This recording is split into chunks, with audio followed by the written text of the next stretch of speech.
নমস্কার, আমি অ্যাডভোকেট বাণী বোস বলছি। রিসেন্টলি বিহারে এসআইআর হয়েছে, এরপরে শুরু হবে পশ্চিমবাংলায়। আমি জনসাধারণকে সচেতন করার জন্য কিছু কথা শেয়ার করছি, আপনারা শুনুন। এসআইআর 3টে জিনিস বাতিল করেছে: আধার কার্ড, ভোটার কার্ড আর প্যান কার্ড। বলেছে এছাড়া যে 11টা ডকুমেন্টস দিতে বলেছে, সেই ডকুমেন্টস দিলে আপনার 2002 সালের ভোটার লিস্ট অনুযায়ী আপনার ভোটার লিস্টে নাম উঠবে।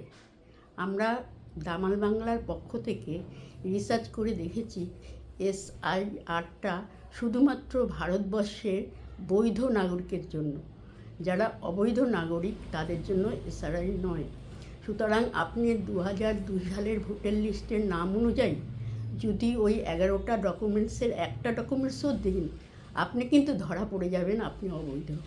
সুতরাং সবাইকে সতর্ক করার জন্য বলছি, খুব সাবধানে এসআরআই ফর্ম সিএর মতো ব্যবহার করবেন।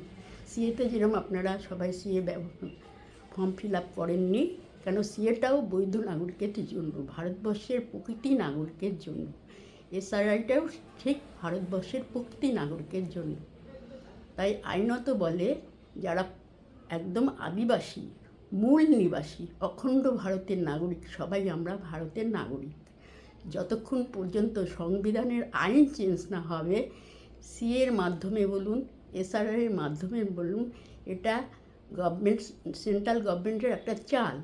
2002 সালের লিস্ট অনুযায়ী যাদের নাম উঠবে না, যারা ভোট পাবে না, এইভাবে বিশেষ করে বাঙালিদের, ওপার বাংলা থেকে লোক যারা এসছে, তাদের নাম কেটে তাদের বেনাগরিক করার একটা কৌশল সেন্ট্রাল গভর্নমেন্ট। আমি তাই সবাইকে অনুরোধ করছি, ভালো করে আইন বুঝে এসআরআই করবেন। এসআরআই ফর্ম আসলে সই করবেন, ডকুমেন্টস প্লেস করবেন। যারা বুঝতে পারবেন যে আমি সত্যি সত্যি সমস্ত ডকুমেন্টস আমার ঠিক আছে, তারাই ফর্ম ফিল আপ করবেন। আর যারা বুঝতে পারবেন যে না, আমার এই 11টা ডকুমেন্টসের মধ্যে যদি দিই, আমিও তো প্রমাণ করতে পারবো না আমি বৈধ, সুতরাং তাদের আমি অনুরোধ করছি আপনারা সাবধানে ফর্ম ফিল আপ করুন। আমরা ভারতবর্ষের মূল নিবাসী মানুষ, আমরা ইন্ডিয়ান সিটিজেনশিপ। আমরা 2002 সালের ফর্মে নাম থাকলেও, ভোটার লিস্টে নাম থাকলেও, সেই যে আমি নাগরিক সেটা কিন্তু প্রমাণ হবে না। হয়তো আপনি ভোট দিতে পারবেন, কিন্তু আমাদের একটাই উদ্দেশ্য, সবাইকে বলছি, আমরা ইন্ডিয়ান নাগরিক, এটাই আমাদের লড়াই। আমরা সেই লড়াইয়ে একমত হই, সবাই একসাথে একজোট হয়ে লড়াইয়ে নামি। এটাই আমার সবার কাছে অনুরোধ। নমস্কার।